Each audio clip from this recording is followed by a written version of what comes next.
নমস্কার সবাইকে, সকলকে আরও একবার আমার চ্যানেলে স্বাগত। আশা করি তোমরা সকলেই খুব খুব খুব ভালো আছো, সুস্থ আছো। এক্সামের আগের রাতটার কথা কি তোমাদের মনে আছে? উফ, কি চাপের সেই দিন। 10 বার পড়ে গুলে খাওয়া পড়াটাও যেন পরীক্ষার আগের দিন দেখলে অচেনা মনে হয়। যদি তখনও না মনে হয়, তবে পরীক্ষার হলে বসে কোয়েশ্চেন পেপারটা সামনে নিয়ে যখন কোয়েশ্চেনটা শুরু করতে যাবে, ব্যাস সেই মুহূর্তেই যেন মনে হয় এই বাবা অ্যান্সারটার ফার্স্টে যেন কি ছিল, ইস ওইটুকু জাস্ট মনে পড়ে গেলে পুরো অ্যান্সারটা নামে দিতে পারবো। আমার মধ্যে এরকম কার কার হয় একটু আমাকে কমেন্ট করো প্লিজ। তো সেই রাতটা আমারও ছিল এক্সামের আগের দিনের রাত। যদিও ক্লিপগুলো আমি নিয়ে রেখে দিই, জানি আমি এক্সামের পরে এডিট করব। তো সেরকমই একদিন এক্সামের পরে আমি এডিট করতে বসেছি। তো তখন ছিল রাত 3:38।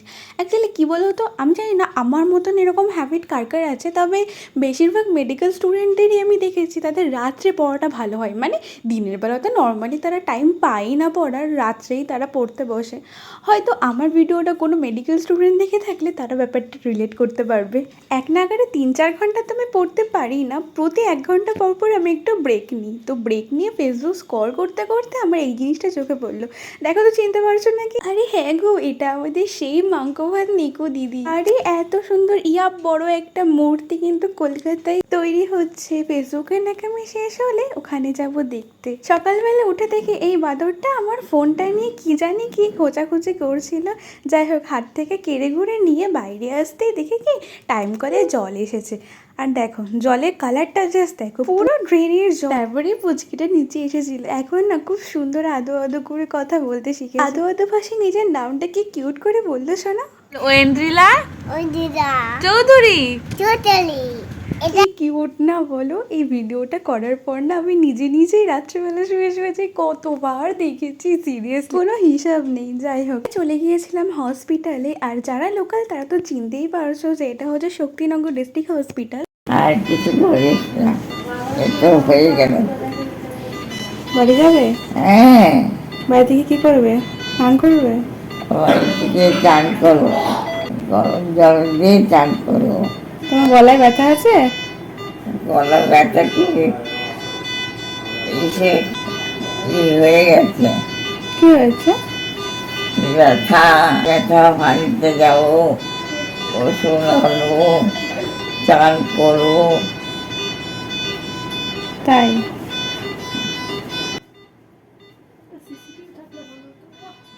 করতে পারছি না জানি, আর কিছু করিস না। এবার আমি যাকে দেখাবো তাকে না আমি ঠিক পেশেন্ট বলতে পারছি না, আমি ঠিক ঠাম্মি বলেই তাকে সম্বোধন করছি। আইসিইউতে ভর্তি ছিল এই ঠাম্মিটার সাথে না আমার খুব ভালো একটা বন্ডিং তৈরি হয়েছিল। দেখলে তো কি সুন্দর করে আমার সাথে কথা বলছিল। ওনার কিন্তু গলায় অপারেশন হয়েছিল, কিন্তু তারপরেও উনি এত সুন্দর করে কথা বলছিল। আমরা যতই বলছি যে তুমি একটু চুপ করো, আস্তে কথা বল, উনি কথা বলে বোঝাতে চাইছিল যে ওনার কতটা কষ্ট হচ্ছে। কিন্তু তোমরা কি একটা জিনিস নোটিস করেছো, তার কথার মাধ্যমে তার চোখে মুখে ফুটে উঠছিল বাড়ি যাওয়ার তীব্র আকাঙ্ক্ষা। এরই মাঝে আমি চলে এসেছিলাম একটু কানের ডাক্তার দেখাতে। আসলে না 2-3 দিন ধরে আমার কানে প্রচণ্ড ব্যথা হচ্ছে, যার জন্য টিকিট করিয়ে আমি একদম ভেতরে এসে বসেছিলাম। আর ওখানে তো সব এন্ট্রি ফেন্ট্রি হচ্ছিল, অনেক বড় লম্বা লাইন ছিল। আমি আর তখন এন্ট্রি করানোর জন্য দাঁড়াইনি, একেবারে এখানেই বসে পড়েছিলাম, কারণ আমি যদিও ডিউটিতেই ছিলাম, এন্ট্রি আমি ডিউটি শেষ হওয়ার আগেই করিয়ে নিতে পারবো। তো এখান থেকে কানের ডাক্তার দেখিয়ে আমরা চলে গিয়েছিলাম কমিউনিটিতে। এটা রুরাল কমিউনিটি ছিল। তো সেদিনকে না অ্যাকচুয়ালি আমাদের কয়েকজনের হেলথ টক দেওয়া বাকি ছিল। অ্যাকচুয়ালি যাওয়ার মেন কারণই ছিল এটা, ওই যে দূরে যে বিল্ডিংটা দেখালাম ওটা হচ্ছে গ্লোবাল। আর এই যে ছোট্ট সুন্দর কিউট একটা মন্দির দেখতে পাচ্ছ, যে 2 মাস আমাদের রুরালে ডিউটি হয়েছিল, সেই 2 মাস আমাদের গরম এবং এত রোদের হাত থেকে বাঁচিয়েছিল এই মন্দিরটা। আর মন্দিরটা না সত্যি আমার খুব পছন্দ হয়েছিল। ঠাকুরগুলো যেরকম সুন্দর, সেরকম দেখলে তো ওই প্রদীপদানিটা কি সুন্দর। দাঁড়াও, আরও একটা সুন্দর জিনিস দেখাচ্ছি। দেখো কত বড় একটা শিবলিঙ্গ, সাথে এই যে শিব ঠাকুরটা যেটা দেখলে না, এটা না পুরো মরার খুলি, মানে যেটা বানিয়েছিল এটা সিমেন্টেরই, যদিও পুরো মরার খুলির ওপরে বসে আছে মহাদেব, সাথে আরও ছোট্ট ছোট্ট চুটকে চুটকে কতগুলো মাথার খুলি।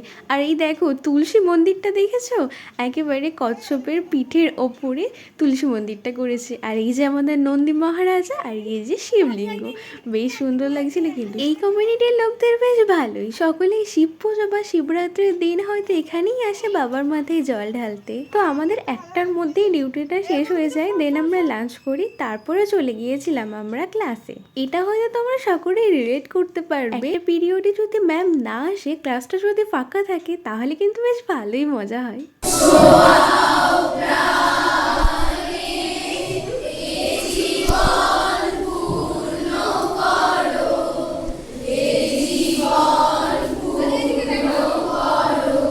নাও, ভেতরের গোপন সত্যি কথা তোমাদেরকে জানিয়ে দিলাম। তো আজকের ব্লগটা এইটুকুনি, দেখা হচ্ছে নেক্সট কোনো ব্লগে, ততক্ষণ টাটা।